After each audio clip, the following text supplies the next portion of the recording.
Sampai jumpa kembali dengan pertemuan 7 dengan judul Implementasi Sistem ERP yang merupakan lanjutan dari pertemuan 6. Kita lihat bahwa tujuan pembelajaran kita ada 3. Yang pertama adalah memahami 3 fase implementasi sistem ERP. Yang kedua adalah memahami penyusunan organisasi proyek untuk implementasi ERP. Dan yang ketiga adalah memahami beberapa posisi dalam proyek implementasi sistem ERP. Baiklah, kita masuk bahwa menurut Lonam dan Donat yang sudah di pertemuan 6 kita bahas, sistem atau implementasi sistem ERP terdiri dari 3, pre-implementation, implementation, dan post-implementation. Pre-implementation yaitu ada keinginan dari perusahaan, kemudian ada faktor kesuksesannya, implementasinya sendiri yang di tahap kedua, dan post-implementasi adalah evaluasi pasca implementasi. Kemudian mari kita lihat satu-satu. Di pre-implementation itu biasanya perusahaan akan mempertanyakan apa nilai penting sistem ERP dan tujuan perusahaan mengimplementasikannya. Dalam hal ini, beberapa faktor yang harus dipertimbangkan misalnya adalah dampak penggunaan dari sistem ERP, baik terhadap cost, ya, biaya, atau kepada return of investment atau ROI atau tingkat pengembalian investasi. Yang kedua adalah penyeleksian produk sistem yang paling sesuai, termasuk harganya, kebutuhan, training, pemeliharaan, dan sebagainya. Nomor 3, yaitu pertimbangan-pertimbangan kontrak dengan vendor atau konsultan yang biasanya akan terlibat dalam implementasi ERP system. Nah, dalam hal ini biasanya beberapa analisis yang dilakukan adalah analisis proses bisnis. Seperti kita ketahui bahwa analisis proses bisnis harus dilakukan sebelum implementasi ERP supaya ERP-nya nanti dikustomisasi sesuai dengan proses bisnis yang terbaik atau best practice. Yang kedua adalah analisis cost and benefit, yaitu keuntungan dan biayanya, ya. Kemudian yang ketiga, praktek-praktek yang mengikuti. Artinya, apabila kita implementasikan nanti, apa yang akan berubah? Misalnya hubungan antar departemen, jenis transaksi, kemudian hubungan dengan supplier, dan sebagainya. Kemudian, mindset dari orang-orang yang terlibat. Misalnya, apakah orang menerima sistem ini atau menolak, atau nanti malah kita butuh dukungan dari semua manajer atau sub-departemen gitu. Itu adalah mindsetnya. Kemudian, apakah kita cukup dalam sumber daya, ya, uang, waktu, energi, sumber daya manusia, dan sebagainya. Kemudian, bagaimana nanti apabila ini diimplementasikan, keberlanjutannya, bagaimana pemeliharaannya, siapa penanggung jawabnya, bagaimana upgradingnya, bagaimana keamanannya, dan sebagainya. Kemudian, nomor 7, bagaimana perusahaan akan beradaptasi dengan sistem yang baru ini? Apakah semua nanti mulai dari top manajemen sampai level bawah, apa end user bisa menerima atau tidak? Kemudian nomor 8 tentunya, apakah sistem ERP ini sesuai dengan bisnis proses di perusahaan atau budaya perusahaan atau tidak sesuai. Nah, kemudian mari kita lihat analisis bisnis apa sih yang dilakukan. Biasanya di dalam analisis bisnis tadi dilakukan adalah as is gap analysis, yaitu menganalisis kondisi saat ini dengan bedanya atau selisihnya dengan kondisi harapan. Ya, baik itu terhadap kebutuhan perusahaan, baik itu untuk adopsi infrastruktur maupun bagaimana kita merasa bersaing dengan perusahaan lain. Apakah itu perlu kita lakukan? Itu perlu analisis. Dan tentunya apakah sesuai sistem ERP nanti yang kita pilih dengan budaya-budaya perusahaan kita atau dengan bisnis proses kita, ya.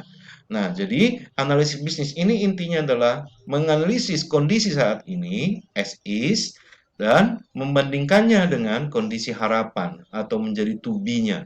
Jadi rentang jaraknya as is dengan to be inilah yang perlu dianalisis apakah bisa dibantu dengan implementasi ERP system. Kemudian yang kedua adalah cost benefit analysis, yaitu membandingkan berapa biaya dan berapa keuntungan atau berapa cost dan berapa benefit. Tentunya ini terkait dengan misalnya berapa cost pengembangan atau developing sistemnya atau pembelian aplikasinya atau softwarenya, biaya tenaga kerja, biaya operasionalnya bagaimana. Kemudian berapa keuntungan nanti kalau kita implementasikan. Kemudian ketiga adalah berapa intangible benefit, yaitu keuntungan-keuntungan yang bukan finansial, Misalnya kepuasan pelanggan semakin tinggi atau katakanlah supplier semakin cepat menyuplai barang kita karena informasinya sangat cepat juga ya. Kemudian ada peningkatan konsumen, jumlah konsumen dan pembelian produk kita. Nah, itu adalah intangible benefit. Kemudian biaya kontrak terhadap konsultan maupun terhadap vendor. Bagaimana kita menanggung biayanya dan berapa benefit yang kita peroleh. Kemudian bagaimana kita mengevaluasi vendor dan konsultan, itu terus bagaimana kita memperhitungkan secara finansial. Kemudian tentunya tadi sudah kita bilang bagaimana kita menghitung investasi ini dan menghitung titik impasnya, berapa tahun dan berapa modal yang kita butuhkan. Itu adalah pre-implementation. Sekarang adalah stage kedua, yaitu implementasinya. Yaitu fase ini setelah pre-implementation dilaksanakan. Jadi pada fase ini biasanya dilakukan ada 4. Yang pertama adalah pembentukan project team yang nanti akan kita bahas. Kemudian yang kedua adalah pembentukan atau penyusunan training workshop ya mengenai sistem ERP. Kemudian nomor 3 adalah menjalankan atau membuat project plan-nya. Ya, kemudian yang keempat tentunya adalah bagaimana atau kapan atau di mana kita mengimplementasikan ERP-nya. Nah, kemudian tentunya fase ketiga adalah post implementation, di mana hal ini akan dilakukan setelah ERP sistem dijalankan. Ada 2 hal yang perlu dilakukan. Yang pertama adalah evaluasi keefektifan sistem dan rencana penyelesaian problemnya jika ditemukan. Dan yang kedua adalah evaluasi dampak dari sistem terhadap organisasi, baik dampak terhadap finansial, operasional, dan organisasional, dan lain-lain. Nah, itulah 3 tahapan dari implementasi ERP system. Baiklah kita lihat, ketika akan mengimplementasikan sistem ERP, biasanya perusahaan akan membentuk tim organisasi proyek supaya lebih terpantau dan lebih terkelola dengan baik agar jangan sampai implementasinya mengalami hambatan. Dan ini biasanya tergantung kepada 3 hal, yaitu berapa ukuran organisasinya atau seberapa besar organisasi yang akan mengimplementasikan. Kalau organisasi semakin besar, maka tim organisasi proyeknya akan semakin besar. Kemudian, bagaimana cakupan dan ruang lingkup proyek? Misalnya, apakah seluruh departemen, apakah seluruh pabrik, apakah seluruh provinsi? Itu akan membuat organisasi semakin besar jika seluruh fungsi akan diimplementasikan. Yang ketiga tentunya adalah sasaran dan tujuan proyek. Misalnya apakah itu baru mengimplementasikan atau mengupgrade saja, tentunya akan berbeda tim organisasi proyeknya. Nah, dalam implementasi ya, dalam proyek implementasi sistem ERP biasanya ada beberapa jabatan atau posisi yang pasti ada, yaitu yang pertama Executive Steering Committee. Yang kedua adalah task bearer ya. Kemudian yang ketiga adalah project leader atau project manager. Yang keempat adalah project team member. Jadi nanti akan kita jelaskan bagaimana hubungan antara executive steering committee dengan project leader dan antara project leader dengan project team member.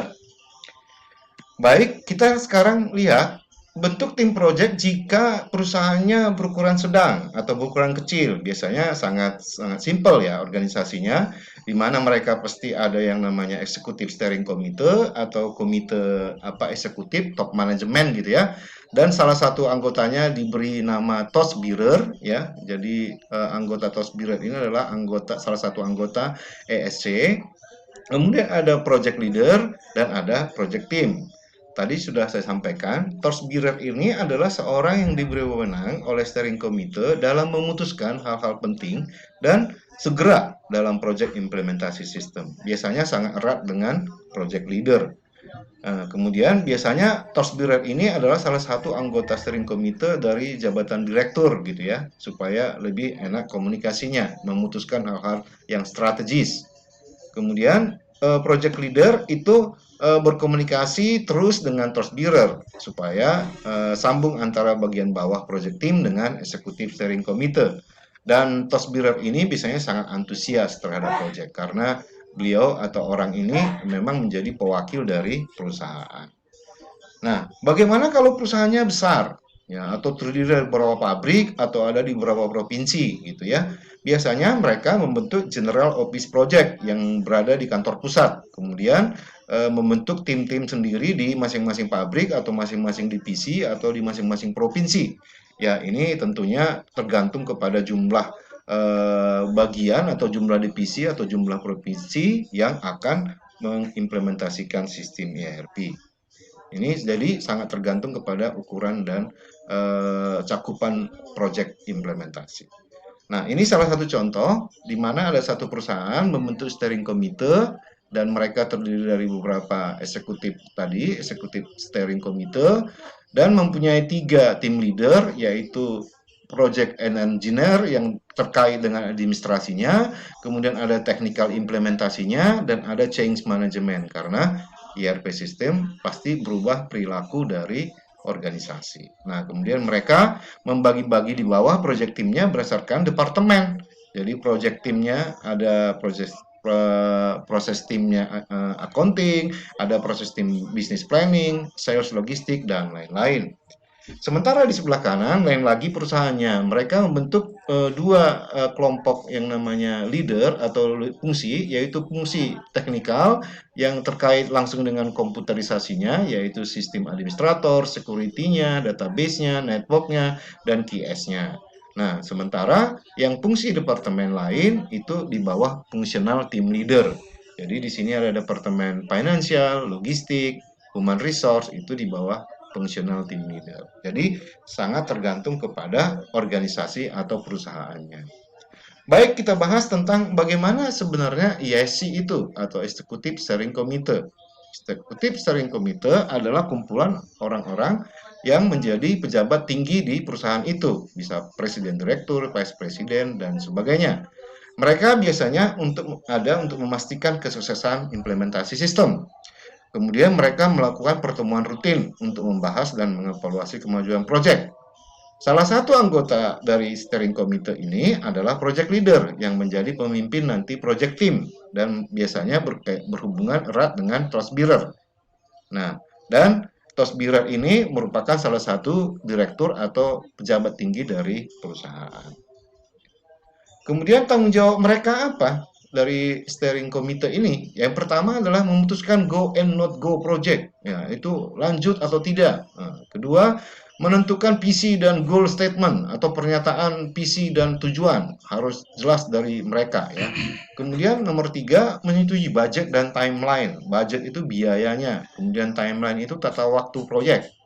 Nomor 4, membuat formal struktur organisasi proyek ya. Jadi menentukan siapa task bearer, menentukan project leader, project teamnya bagaimana, itu secara formal. Kemudian mengevaluasi rutin kemajuan proyek ya, termasuk apakah ada keterlambatan atau langkah-langkah pencegahan terhadap masalah yang ada. Kemudian mengambil keputusan-keputusan strategis akan proyek, misalnya tadi go and not go, kemudian menentukan vendor, menentukan jenis ERP system, menentukan tata waktu, itu tentunya strategis. Itu executive steering committee. Bagaimana dengan project leader? Project leader tugasnya ada 4. Yang pertama adalah menjadi kepala pimpinan ERP. Kemudian yang kedua adalah menjadi anggota eksekutif steering committee dan memberi masukan kepada steering committee. Nomor 3 adalah bertanggung jawab penuh terhadap perencanaan dan mulai dari pre-implementasi sampai post-implementasi.